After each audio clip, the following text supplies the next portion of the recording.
Bleaching powder rate என்ன தெரியுமா? தெரியல சார். ப்ளீச்சிங் பவுடர் கிட்டத்தட்ட 13 ரூபா 10 ரூபா. மைதா மாவு என்ன ரேட் தெரியுமா? நீ தானே கேள்வி கேட்ட. 40 ரூபா. ப்ளீச்சிங் பவுடர் எவ்வளோ சார் எடுத்துருக்காங்க மாநகராட்சியில்? எது மாட்டினாடா மானஸ்த. எந்தெந்த ஊருக்கு எவ்வளோ தேவையோ அந்த அளவுக்கு கொடுத்துருக்காங்க. 15 ரூபாய்க்கு ஏன் சார் 55 ரூபாய்க்கு அப்புறம் 2 விட்டுருக்காங்க? எங்க அப்படிலாம் ஒன்றும் இல்லையா?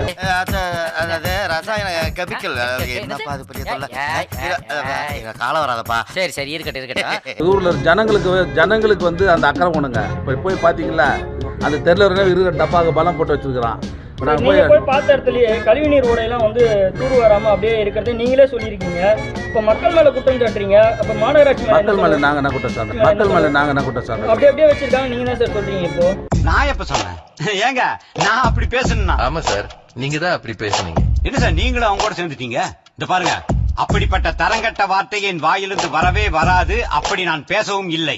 இது உண்மை, சத்தியம். மக்கள் மேலே தப்பு இருக்குது இல்ல? ஆமாங்க சார். இப்ப மாநகராட்சி மேலேயும் அந்த கழிவுநீர் ஓடைகள்லாம் தூர் வராம இருக்குல்ல சார், அதுக்கு என்ன சார் பதில்? ஐயோ, எந்த ட்ரெண்ட்ல பேசினாலும் எந்த ரூட்ல போனாலும் விடவே மாட்டேங்கிறானே.